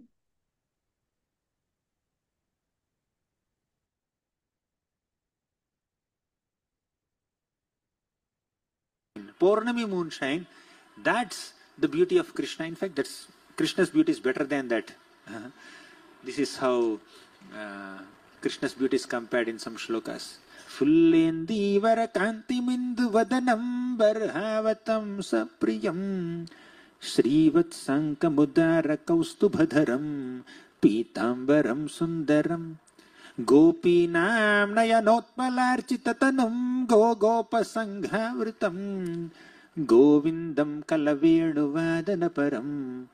Divyanga bhusham bhaji. Full so ఈ ఫుల్లేంద్రియ అంటే ఏంటంటే ఈ భగవంతుడి నుంచి వచ్చే కాంతి ఎలా ఉంది అంటే అది అది మనం ఇందాక చెప్పుకున్నాం కదా, పౌర్ణమి రోజు ఆ బ్లూ కలర్ ఏదైతే లోటస్ ఉందో, కలువ పువ్వు ఉందో, అది వికసించేటప్పుడు వచ్చే కాంతి లాగా అంటే అది ఎట్లా ఉంటుందంటే చాలా ఫ్రెష్గా ఉంటుంది అనమాట. సో ఆ విధంగా భగవంతుడి ఫేస్ ఉంది అని చెప్పేసి ఇంకా ఇలా చెప్పుకుంటూ పోతే ఎన్నో శ్లోకాలు ఉన్నాయి. కానీ మనం ఇంకా ఇప్పుడు మొన్న 3వ శ్లోకానికి వెళ్ళిపోదాము, ఇంకా చాలు అని చెప్పేసి. సో సెకండ్ శ్లోక ఎక్స్ప్లెనేషన్ ఇక్కడతో ఆపేసి మనకి 3వ శ్లోకం అనమాట, యుధిధరగరజు అనేసి 3వ శ్లోకాన్ని గురించి చెప్తూ ఉన్నారు. సో దాన్ని కూడా మనం ఒకసారి ప్లే చేసుకుందాం.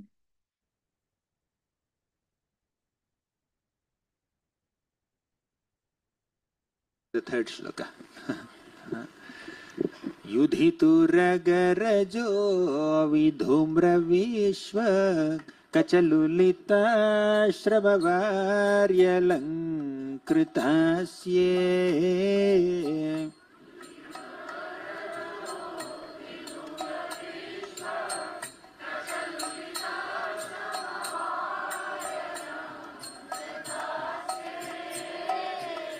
Yudhituragarajo vidhumra vishwa Kachalulita shrabavaryalankrtasye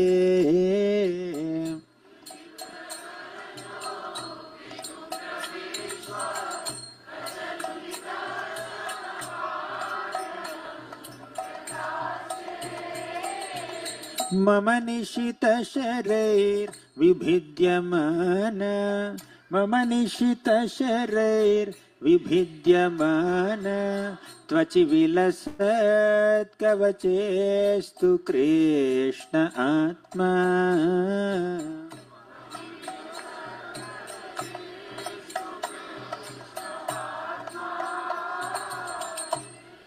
In this shloka he says so ఈ శ్లోకాలు ఏంటి అంటే ఇప్పటి వరకు భగవంతుడి యొక్క అందం గురించి చెప్తా ఉన్నాడు కదా, కానీ సడన్ గా ఆయన ఎక్కడికి వెళ్ళిపోయాడు అంటే కురుక్షేత్రములో ఆ యుద్ధం జరుగుతున్నప్పుడు ఆయన్ని చూశాడు కదా, అది సడన్ గా దానికి వెళ్ళిపోయాడు అనమాట.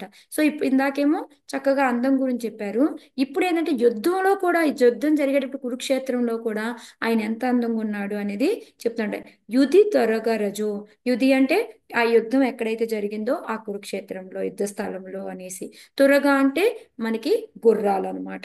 కాకపోతే బృందావనంలో అనుకోండి మనకేముంటాయి, అక్కడ మనకి కోతులు, నెమళ్ళు, చిలుకలు, సీతాకోక చిలుకలు, జింకలు, ఇలాగ ఏంటంటే ఎన్నో ఉంటాయి అక్కడ. అలా ఎన్నో ఎన్నో రకాలు ఉంటాయి. కానీ ఇక్కడ ఏంటి అంటే మనకి త్వరగా అంటే ఇక్కడ యుద్ధ స్థలంలో ఏమున్నాయి? గుర్రాలు, ఏనుగులు, మళ్ళీ సైనికులు, హెల్మెట్లు, ఆయుధాలు, మంత్రులు, ఈ విధంగా మినిస్టర్లు, ఎంతో మంది అందరూ కూడా ఉన్నారనమాట. సో ఇక్కడ ఏంటంటే ప్రభు ఏం చెప్తూ ఉన్నారంటే మెయిన్ గా పాయింట్, ఈ భగవంతుడు లీలలు చేస్తూ ఉంటాడు కదా, ఆ కృష్ణ మన ఎదురుగ్గా ఉన్నారనుకోండి, ఆయన యొక్క ప్రజెన్స్ ని మనం ఒక్కొక్కరు ఒక్కోలాగా ఊహించుకుంటూ ఉంటారనమాట. సో భీష్ముడు ఏ విధంగా ఊహించుకుంటున్నాడు అంటే ఫస్ట్ లైన్ లో చెప్తున్నారనమాట. ఎప్పుడైతే ఆ గుర్రాల ద్వారా తురగరజో విధూమ్ర విశ్వక్ అంటే ఏంటంటే అవి పరిగెడుతూ ఉన్నప్పుడు ఆ గిట్టలతోటి ఇలా పరిగెడుతూ ఉంటే ఏమవుతుంది? మట్టి పైకి లేస్తూ ఉంది కదా, ఆ మట్టి అంతా కూడా భగవంతుడి మీద పడిపోయి ఆ కర్లీ హెయిర్ ఏదైతే నల్లగా ఉందో అదంతా కూడాను మట్టి రంగులోకి మారిపోయిందంట. సో ఆ నల్లటి జుట్టు కలర్ మారిపోయిందనమాట. అదే సేమ్ ఇలాగే బృందావనంలో కూడా జరుగుతుంది. ఎలాగంటే బృందావనంలో కూడా ఆయన ఏంటి ఎప్పుడు ఆ గోవులు కాయడానికి వెళ్తూ ఉంటాడు కదా, ఆ గోధూళి అనేది కాళ్ళతో ఆ ఆవుల నుంచి వచ్చేది ధూళి లేస్తూ ఉంటుంది. అదంతా కూడా అయిపోయి ఆ మొత్తం అంతా కూడా జుట్టు పాడైపోతుంది అనమాట, మట్టి మట్టిగా తయారైపోతుంది అనమాట. సో భగవంతుడు ఏమన్నా కాస్మెటిక్స్ అంటే ఏమన్నా ఈ అందం పెరగడానికి ఏమన్నా వాడతారా అంటే ఇవి ఆయన అలాంటివి ఏమీ ఆడడు. ఏది పడితే ఆ క్రీములు అంటే ఫెయిర్ అండ్ లవ్లీ అని మనకేవో చాలా రకాలు ఉన్నాయి కదా, వాటిలో అలాంటి క్రీమ్ నాకు పెద్దగా తెలియదు. సో వాటన్నిటిని ఏమీ భగవంతుడు వాడు. కానీ భగవంతుడు ప్రత్యేకమైన వాటితో తయారు చేసింది వాడతాడు. అవేంటి అంటే గోధూళి అంటే గోవు మట్టి, గోవుల కాళ్ళ నుంచి వచ్చే మట్టి, మళ్ళీ గోమూత్రము, మళ్ళీ వచ్చేసి ఆవు పేడ అనమాట. సో ఈ మూడిటితోని అవి అప్లై చేసుకుంటాడు ఎప్పుడు ఫేస్ కి అని చెప్పేసి చెప్పారనమాట. సో వెంటనే ఇక్కడ పిల్లలందరూ అనడం మొదలెట్టారు. వీళ్ళు భయపడుతున్నారు చూడండి, వాటితో ప్రత్యేకంగా తయారు చేసిన దాన్ని భగవంతుడు రాసుకుంటాడు అనేసి. ఎందుకు అంటే ఎప్పుడైతే ఈ కృష్ణ గోశాలకి వెళ్తాడో ఏం చేస్తాడు? ఆ మట్టిలో పడి దొర్లుతాడు అనమాట. సో ఆ బ్రజవాసి మట్టి అంతా ఏంటిది? దేంతో మిళితమై ఉంటుంది? వాళ్ళ దగ్గర మనుషుల కన్నా కూడా ఆవులే ఎక్కువ ఉంటాయి. సో ఆటోమేటిక్గా అది ఏంటంటే వాటి యొక్క పేడతోటి, మళ్ళీ ఆ మూత్రంతో, వాటి యొక్క గెట్టెలతో తొక్కిన మట్టితోటి, వీటన్నిటితో మిలిసిమై ఉంటుంది కాబట్టి అదంతా కూడాను ఒళ్ళంతా అయిపోతుంది అనమాట. సో ఇది. సో ఎప్పుడైతే యశోదామయ్య నువ్వు ఇంటికి వస్తాడు కదా, ఇంటికి వచ్చిన వెంటనే నువ్వు ఎందుకు ఇదంతా కూడా ఒళ్ళంతా నింపుకొని మట్టి ధూళితోటి ఇలా వచ్చేసావు? నువ్వేమన్నా పూర్వజన్మలో ఏమన్నా అంటే ఎక్కువగా ఏంటంటే మురికి వాటిలో ఉండేది ఏంటిది? పిగ్ కదా, మన వరాహంగా. వక్రమా అని అడుగుతుందమ్మా. ఆ వరాహమా అని అడుగుతుంది. అంటే పంది వరాహమా అని చెప్పలేక అడుగుతాడు నేను చూడమయ్య. తపన పడుతున్నాను ఏం చెప్పాలా అనేసి. ఓకే. సో వరాహం అంటే పందివా అనేసి ఆమె అడుగుతుంది అనమాట. అడిగితే అవును, నేను పోయిన జన్మలో నీకు ఆ విషయం తెలుసా, నేను వరాహుణ్ణి అనేసి అని చెప్తూ ఉంటారు. అంటే పిల్లలు చెప్తారనమాట. అప్పుడు వరాహము ఎవరు అని అంటే వరాహ రూపము అని చెప్తారనమాట. అప్పుడు ప్రభు అన్నారు, మీకు అన్నీ తెలుసు, ఇంకా ఈ పిల్లలకే తెలుసు అన్నీను అనేసి చెప్పి, నేను పిగ్ లాగా, హాగ్ లాగా, లేకపోతే ఫిష్ లాగా, ఆ విధంగా నేను అన్నిట్లో కూడా నేను ఉంటాను అని చెప్పేసి అని కృష్ణ అంటాడంట. సో అలా ఏంటంటే కృష్ణ బృందావనంలో ఏంటంటే ఇప్పుడు ఏదైనా ఒక యానిమల్ కానీ లేకపోతే పంది కానీ అలా వెళ్తూ ఉందనుకోండి, వెళ్తూ ఉంటే వాటిని మనమైతే ఏం చేస్తాం? యాక్ అనుకుంటాం కదా. కానీ అసలు భగవంతుడు ఎప్పుడు కూడా అలా అనుకోడంట. వాటిని చూసిన తర్వాత చేదరించుకోవడం అవి ఏమి ఉండకుండా వాటిని చూసిన వెంటనే ఏం గుర్తొస్తుంది ఆయనకి? అవి నా పిల్లలు, నా నా నా ఇవి కూడా ఇందులో ఆత్మే ఉంది, వాళ్ళందరూ కూడా నా పిల్లలే అని అనుకుంటాడంట. అలాగే సేమ్ ఒక శుద్ధ భక్తుడు కూడా సేమ్ అలాగే అనుకుంటాడు. మన భగవద్గీతలో 5.18లో మనకి శ్లోక వస్తుంది అనమాట. ఏం శ్లోక ఎవరికైనా గుర్తుందా? माताजी विद्या विनय संपन्ने ब्राह्मणे गविहस्तिनि సంపన్నే सुचैव బ్రాహ్మణే सुहास्यौ च గవిహస్తిని సుహి చైవ పండిత సంపన్నే చ సమదర్శిని. పండిత సమద. థ్యాంక్ యూ మాతాజీ, కమలముఖి మాతాజీ. సో ఈ శ్లోకం మనకు వస్తుంది అనమాట. శుద్ధ భక్తులు ఏంటి, వాళ్ళు కూడా అది ఏదైనా సరే బ్రాహ్మణుని చూసినా, లేకపోతే ఆ ఏనుగుని చూసినా, లేదా మనకి ఆ కుక్కను చూసినా, కుక్కలో ఉన్న కుక్కను తినే మాంసం తినే అతన్ని చూసినా, ఎవరిని చూసినా కూడా వీళ్ళందరినీ కూడా ఒకలాగే చూస్తాడు అన్నమాట. కానీ మనం చూసాము అంటే కవు కానీ, ఆవు కానీ, బ్రాహ్మణుడు కానీ ఏ ఏ గుణంలో ఉంటారు? సత్వగుణముల మాతాజీ. తత్వగుణంలో మాతాజీ. ఉంటారు. అదే మనకి ఏనుగు ఏ గుణంలో ఉంటుంది? రజో గుణంలో ఉంటుంది. అదే కుక్క మాంసం తినేవాళ్ళు ఎలా ఉంటారు? తమో గుణంలో ఉంటారు. మేబీ వేరు అయ్యుండొచ్చు, కానీ వాళ్ళు మాత్రం మొత్తము కూడా ఒకటే. ఎందుకంటే వాళ్ళ లోపల ఆత్మ అనేది ఉంది. ఒక ఆత్మే కాదు, పరమాత్మ కూడా వచ్చి కూర్చొని ఉంటాడు కాబట్టి ఏ డిఫరెన్స్ లేదు. ఓకే, మనం ఇంకో విధంగా చూస్తే డిఫరెన్స్ ఉందా అని అనుకుందాము అంటే బాడీస్ పరంగా. ఓకే, అవి బాడీ పరంగా వేరేగా ఉన్నప్పటికీ కూడా తయారు చేయబడింది దేంతోటి? ఈ శరీరం దేంతో తయారు చేయబడుతుంది? పంచభూతాలు. పంచభూతాలతో. సో ఏది, కుక్కకైనా పంచభూతాలే, కుక్క తినేవాడికైనా పంచభూతాలే, ఏనుకైనా పంచభూతాలే, ఆవుకైనా అదే, బ్రాహ్మణుడికైనా అదే. సో అందుకని ఏ విధంగా చూసినా కూడా మనం అందరివి కూడా ఒక్కటే. అది అందరినీ సమదర్శన ఒకే విధంగా చూడాలి అని చెప్పేసి చెప్పారనమాట. సో ఇంకా ఏంటంటే మనం మళ్ళీ కమింగ్ బ్యాక్ టు శ్లోకాకు వచ్చేద్దాం. సో కృష్ణ ఏంటంటే బృందావనంలో చాలా అందంగా ప్రత్యేకంగా ఉంటాడనమాట.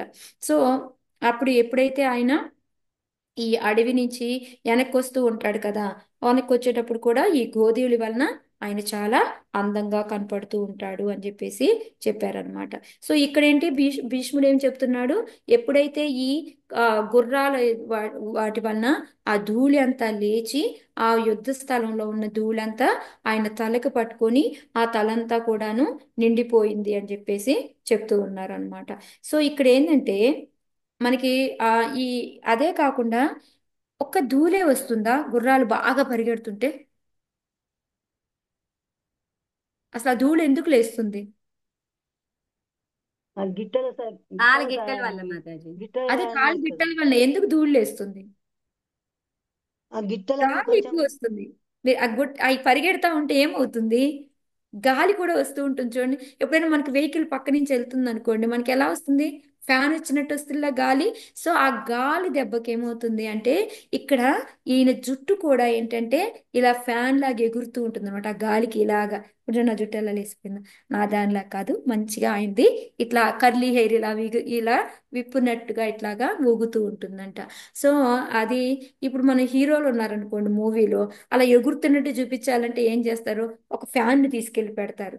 కానీ ఇక్కడ ఏ ఫ్యాను ఏమీ పెట్టలేదు, ఆ గాలికి అలా భగవంతుడి చుట్టూ ఒక హీరోలకు చూపించినట్టుగా అలా వచ్చింది అని చెప్పేసి ప్రభు చెప్పారనమాట. అయితే న్యాచురల్ గా అలాగా ఎగురుతూ ఉంది అనమాట, సాధారణంగా ఏమీ పెట్టకుండానే ఎగురుతూ ఉంది అని చెప్పేసి చెప్తూ ఉన్నారనమాట. సో ఇంకోటి ఏంటి అంటే ఎక్కువగా గోపికలకి ఏంటి అంటే ఇప్పుడు ఈ విధమైన వాతావరణం ఉందనుకోండి, అది గోపికలకి నచ్చదు. వాళ్ళకి కురుక్షేత్రం ఇట్లా వాళ్ళకి ఎప్పుడు కూడా ఏంటంటే ఆ బృందావనంలోనే ఆ గోధులతో ఉన్న కృష్ణుడు అంటేనే వాళ్ళు చాలా ఆనందిస్తారు.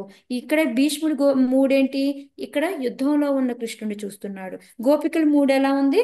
వాళ్ళకి ఎప్పుడు కూడా బ్రజవాసి వాళ్ళలాగా ఉంటుందన్నమాట. వాళ్ళ మూడు ఎప్పుడు కూడా వాళ్ళు ఎప్పుడు కూడా ఆ బృందావనంలో ఉన్న కృష్ణుడిని చూసి ఎంజాయ్ చేస్తూ ఉంటారు అని చెప్పేసి చెప్పారనమాట.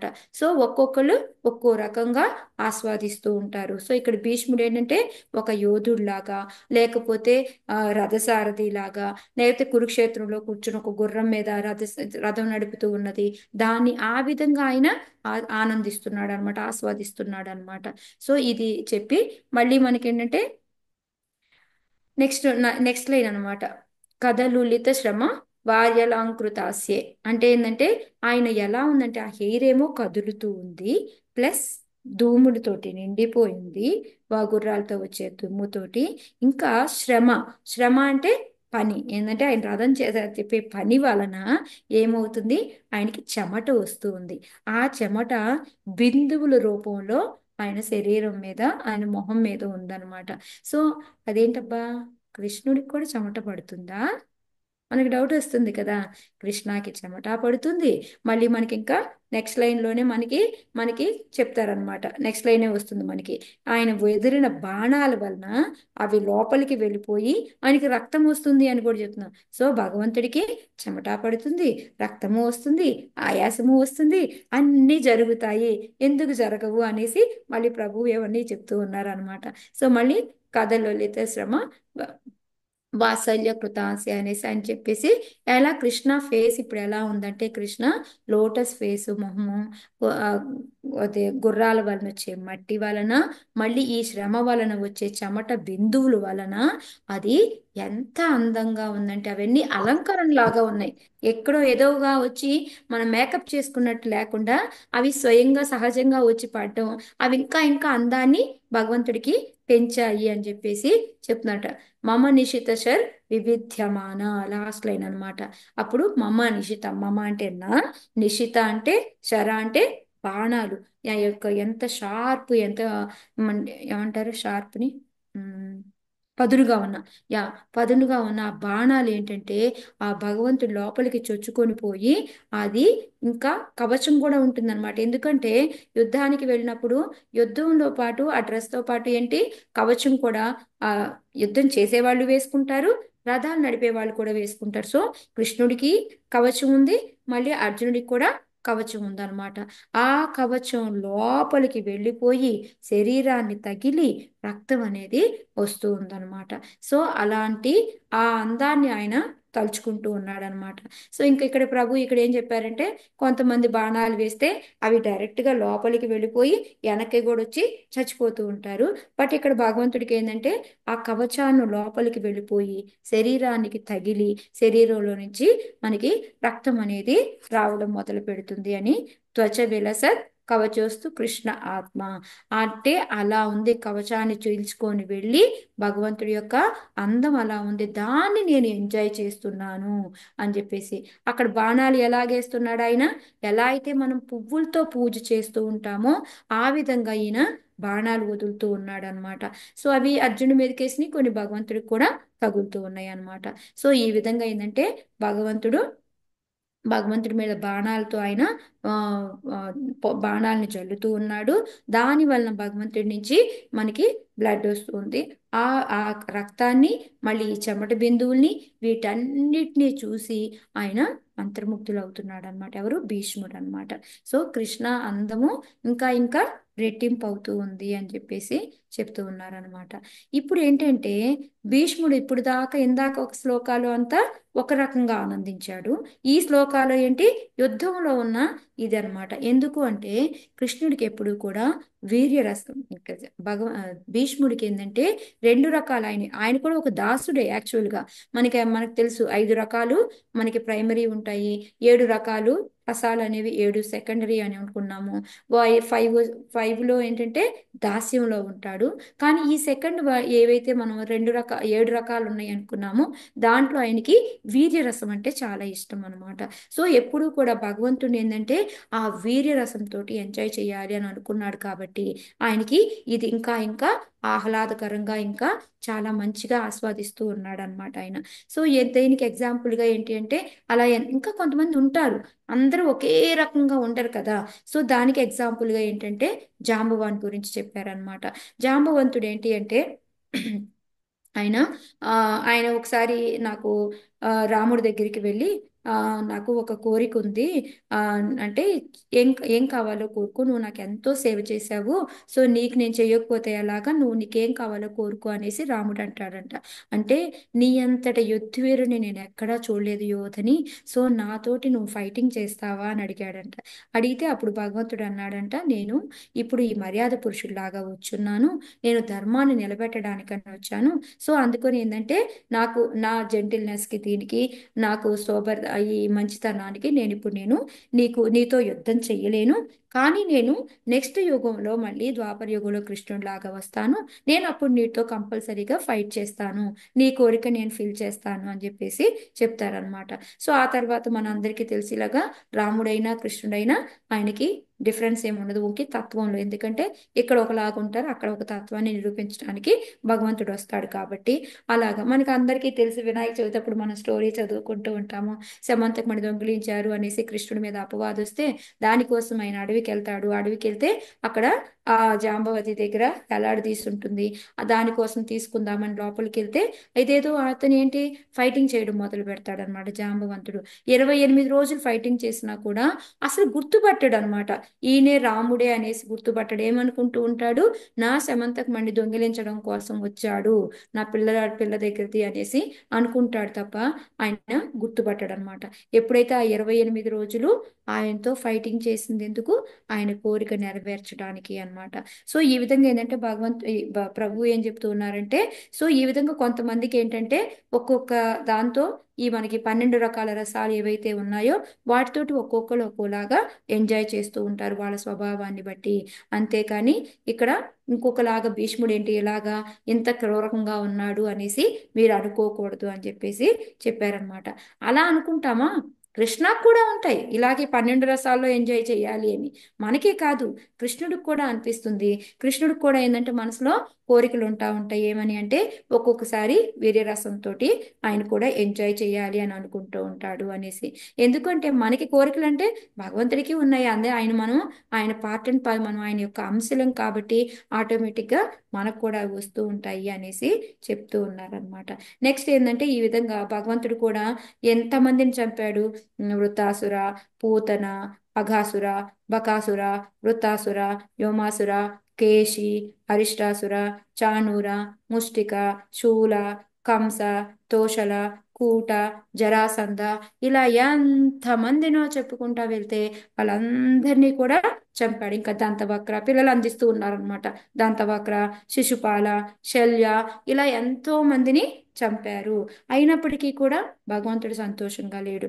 ఎందుకంటే ఎప్పుడైతే వాళ్ళ సమయోధులతో ఉంటారో వాళ్ళతో ఫైట్ చేస్తేనే ఎక్కువగా భగవంతుడు ఎవరితోటి ఆనందాన్ని పొందుతాడు, భక్తులతోటే. ఈ ఈ అసురులతోటి వచ్చి ఫైటింగ్ చేస్తే ఆయనకి ఏమి ఆనందం రాదనమాట. సో అందుకని ఏంటంటే కృష్ణ కూడా మనసులో కోరికలు ఉంటాయి. సో అందుకని ఆయన కూడా ఈ విధంగా ఏమనుకున్నాడు, నేను కూడా ఈ కోరికను ఫిల్ చేసుకోవాలి అనేసి అనుకున్నాడు అనమాట.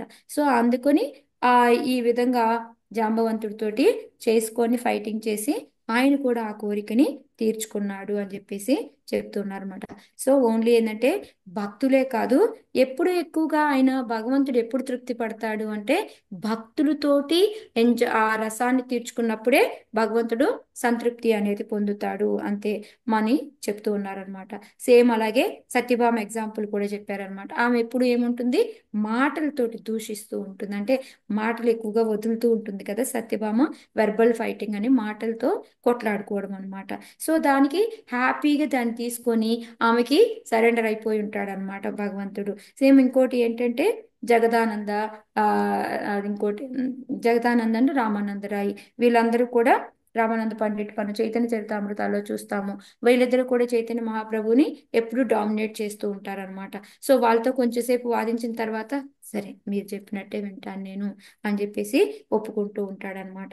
సో భగవంతుడు ఏంటంటే ఎప్పుడు భక్తులే సరెండర్ అవ్వ ఉండాలి అని ఏమో అనుకోడు, ఆయన సరెండర్ అవ్వడం కూడా భక్తులకి ఆయనకి ఎంతో ఇష్టము అని చెప్పేసి చెప్తాడు. సో అలాగా యశోదమయ్య కూడా డామినేట్ చేస్తుంది. సో ఓకే, టైం అయిపోయింది.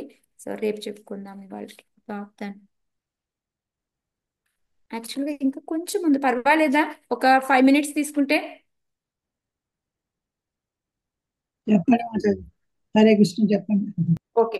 సో సేమ్ యశోదమయ్య కూడా ఎలాగైతే ఈ సత్యభామ వేళలాగా యశోదమయ్య కూడా డామినేట్ చేస్తుంది కృష్ణ మీద. ఎలాగా అంటే ఒకసారి మనందరికీ తెలుసు దామోదర్ లీలాలో కృష్ణ ఏంటి అంటే ఆ ఆ, ఒకసారి కృష్ణ అని అంటుంది అనమాట, నువ్వు మంకీలతో సహవాసం చేస్తావు, మంకీ లాగా స్వభావం ఉంది నీకు, మీ మీ వంశం అంతా మంకీలకు సంబంధించిందా, మీ తాతలు ముత్తాతలు కోతులా అని చెప్పి అంటూ ఉంటే అవును, కోతులే. ఇది కాకపోతే ఇది వంశం వలన వచ్చింది అనుకుంటున్నావు కదా, అంటే మన వంశపారంపర్యంగా వచ్చేదిరా మీ ఇంట్లో అని చెప్పుకుంటూ ఉంటాం కదా. అది మా అమ్మ తరపు నుంచి వచ్చింది, మా నాన్న తరపు నుంచి కాదు అని చెప్తాడనమాట. సో వెంటనే ప్రభు అన్నారు, అక్కడ పిల్లలందరూ ఉండి తెగ నవ్వుతా ఉంటే, ఇది మనం అనకూడదు, ఓన్లీ భగవంతుడే అంటాడు, రేపు వెళ్ళి మీరు మీ తల్లుల దగ్గర ఇలా చెప్పకండి అని చెప్పేశారనమాట. సో ఆ విధంగా ఏంటంటే యశోదామయ్య కూడా భగవంతుణ్ణి ఆ కొంచెం కొట్లాడినట్టుగా అట్లాగా చేస్తూ ఉంటుందన్నమాట. ఎందుకంటే అతను ఎంత అల్లరి చేస్తాడో మనకి తెలుసు. ఎప్పుడు అల్లరి పిల్లలతో ఆడుతూ ఉంటాడు, మంకీలతో కోతులతో సహవాసం చేస్తూ ఉంటాడు, అల్లరి చిల్లరిగా ఉంటాడు. ఓకే, మళ్ళీ ఒక దొంగలాగా చేస్తూ ఉంటాడు. ఎక్కడ మిగిలిన ప్రొడక్ట్స్ ఉంటాయో వాళ్ళందరి ఇళ్ళకి వెళ్ళి దొంగతనం చేయడము. ఇంకా ఇంకా అప్పుడు యశోదమ్మ చిరాకు వస్తుంది అనమాట. వచ్చేసి నీకు ఇంకా రేపటి నుంచి నేను వాళ్ళకి సంబంధించిన పదార్థాలు ఏమీ కూడా నేను నీకు ఇవ్వను, నువ్వు నేను కట్టేస్తాను అని చెప్పేసి, నీకు ఇంకొక టాయ్స్ అనేది ఇవ్వను, ఫ్రెండ్స్ని కలవనీయను అని చెప్పేసి, నేను కట్టి పడేస్తాను అని చెప్పేసి. అంటే పిల్లలందరూ దామోదర్ లీలా అంటారనమాట. అవునవును, దామోదర్ లీలే. సో అప్పుడు కూడా ఏంటంటే ఆయన ఏడ్చి ఏడ్చి చివరికి సరే కట్టేసుకోపు అని చెప్పేసి, ఆమె ఎలాగో వినట్లేదు అనేసి కట్టుబడిపోతాడు, మనకు అది తెలుసు. సో అప్పుడు బలరాం వస్తాడనమాట. బలరాం వచ్చేసి అడుగుతాడు, ఎవరు కట్టేశారు ఇక్కడ కృష్ణుణ్ణి, ఎవరు నేను కట్టేసింది అనేసి, నేను లక్ష్మణుణ్ణి సంకర్షుణ్ణి అనేసి ఒక సింహంలా గర్జిస్తూ ఉంటాడనమాట. కట్టేస్తూ ఉంటే కృష్ణ యశోదమయ్య కట్టేసింది నన్ను అని చెప్తాడనమాట. వెంటనే అప్పుడు దాకా సింహంలా గర్జించేవాడు పిల్లిలాగా అయిపోతాడనమాట. అయిపోయి ఇప్పుడు కృష్ణుని ఓదార్చడం మొదలు పెడతాడనమాట. కృష్ణ, నీకు ఎన్నిసార్లు చెప్పాను, నువ్వు దొంగతనాలు లాంటివి చెయ్యకూడదు, అది వెన్నని దొంగలించడం అవన్నీ తప్పు అని చెప్పాను, నువ్వు విన్నావా? అది కాకుండా దొంగతనం చేస్తే ఎలా ఉండాలి, ఎంత నేర్పరితనంతో చేయాలి, పట్టుబడకుండా ఉండాలి. నువ్వేమో పట్టుబడిపోయావు. పోనీ ఈ పట్టుబడేటప్పుడన్నా నేనున్నానా అంటే నేనేదో ఒక సాయం చేసేవాడిని, నేను లేకుండా పట్టుబడిపోయావు, ఇప్పుడేమో కట్టేసింది ఈ యశోదమయ్య. అయినా సరే ఉండు, నేను ట్రై చేసి వస్తాను, ఆగు యశోదమయ్య దగ్గరికి అని చెప్పేసి యశోదమయ్య దగ్గరికి వెళ్తాడనమాట. వెళ్ళి యశోదమయ్య నీకు తెలుసా అసలు కృష్ణ ఎవరు అంటే, ఎవరేంటి అంటదనమాట. అంటే ఆయన కృష్ణస్తు భగవాన్ స్వయము, నీకు అసలు తెలీదు, ఆయనే విష్ణువు, రాముడు, నరసింహుడు, వామనుడు, మత్స్యుడు, కూర్మ, వరాహ, పరశురాము, ఇది విధంగా ఎన్ని చెప్తా ఉంటాడనమాట. ఆహా, ఇంకా ఏంటైనా మరి ఇన్ని చెప్తున్నావు, మరి నువ్వెవరివయ్యా అంటే, నీకు తెలీదా, నేనేమో బలరాముని, అనంతశేషుణ్ణి, లక్ష్మణుణ్ణి, సంకర్షణుణ్ణి అని చెప్తూ ఉంటే, ఏ నాయనా వీళ్ళందరికీ ఎక్కడా స్థలం దొరకలేదా, నా ఇల్లే దొరికిందా, వచ్చి నా ఇంట్లోనే జన్మ తీసుకున్నారా వీళ్ళందరూ అని చెప్పి, ఇంక గనక నువ్వు మాట్లాడావు అంటేనా, ఇంకొక నిమిషం నువ్వు వెళ్లకుండా ఇలాగే వాగుతూ ఉన్నావంటే నిన్ను కూడా కృష్ణుడి పక్కన కట్టేస్తాను అని అంటే తుర్రునైనా పారిపోతాడనమాట. సో ఇలా ఏంటి అంటే యశోదమయ్య కూడా ఆ, ఈ ఎందుకు ఆయన్ని ఎందుకంటే ఆ, ఎలాగా ఎందుకు కట్టేసింది అనే దానికి చెప్తూ ఉన్నారనమాట. ఎంత ఎన్ని ప్లేసుల్లో ఆయన్ని పట్టుకోవడానికి వీధులన్నిటి చుట్టూ కూడా తిప్పించాడు భగవంతుడు. ఓకే, మళ్ళీ ఇంకోటి ఏంటి, ఉమ్, సో ఆ యశోదమయ్య గుర్తు తెచ్చుకుంటది అనమాట, నేను ఎందుకు కట్టేశాను భగవంతుడిని అనేది. నువ్వు ఎన్నేళ్లలో వెన్న దొంగలించేశావు, రోడ్లంట నన్ను పరిగెట్టించేశావు, మళ్ళీ పోని పట్టుకుందాము అని పట్టుకుంటే నన్ను ఏమైనా బంధించడానికి ట్రై చేస్తే ఊరుకున్నావు, ఎంత ఇబ్బందులు పెట్టావు, అందుకని నేను కట్టేశాను అని. సో ఆ విధంగా ఏంటంటే యశోదమయ్య ఈ విధంగా ఎంజాయ్ చేస్తుంది అనమాట కృష్ణతోటి. సో ఆ కృష్ణ కూడా అదే విధంగా ఎంజాయ్ చేస్తాడు. ఆయన ఎప్పుడు కూడా నేను భగవంతుడిని అనేది ఆయన బృందావనంలో గుర్తే పెట్టుకోడు అనమాట.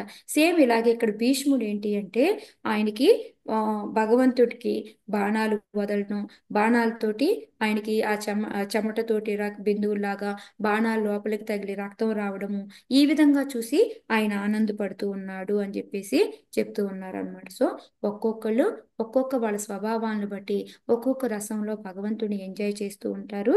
కానీ భగవంతుడికి ఏంటి అంటే ఎక్కువగా ఎప్పుడు ఆ అంటే ఆయన మీదే మనం ఆధారపడి ఉండాలి అనేది ఇష్టం ఉండదు. ఒక్కోసారి ఆయన మీద మనం పెత్తనం చేయడం కూడా బాగా ఇష్టం ఉంటుంది అని చెప్పేసి చెప్పారనమాట. సో ఈ రోజుతో మనం ఇక్కడ క్లాస్ ముగించుకుందాము. కాకపోతే ఇప్పటికి ఇంకా మనం 3 శ్లోకాలే చెప్పుకున్నాము. ఓకే, కంగారు పడకండి, ఇంకా 6, 7 2 రోజులు ఉన్నాయి. ఆ 2 రోజుల్లో మిగతా శ్లోకాలన్నీ పెట్టుకుందాము, మీరు భయపడాల్సిన పని లేదు అని చెప్పి ప్రభు లాస్ట్గా ఒక వర్డ్ ఏం చెప్పారు అంటే, ఒక వారం అంతా కూడా ఒకే ప్రేయర్ చెప్పుకోగలము. ఒకే రోజులో 7 ప్రేయర్స్ కూడా చెప్పుకోగలము. సో అందుకని మనం రేపటి నుంచి మిగతా శ్లోకాలన్నీ చర్చించుకుందాము అని ఇక్కడతో ఆపుతారు. సో 5వ రోజు ఫినిష్. హరే కృష్ణ. సారీ మాతాజీ, కొంచెం టైం తీసుకున్నా. థ్యాంక్ యూ మాతాజీ. హరే మాతాజీ కృష్ణ. మాతాజీ అక్కడ ఉండి లైవ్ లో విన్నోళ్ళేమో కానీ మేము మాత్రం అదృష్టవంతులం మాతాజీ. ట్రాన్స్లేట్ చేసి రికార్డింగ్ రికార్డ్ మాత్రం నోట్స్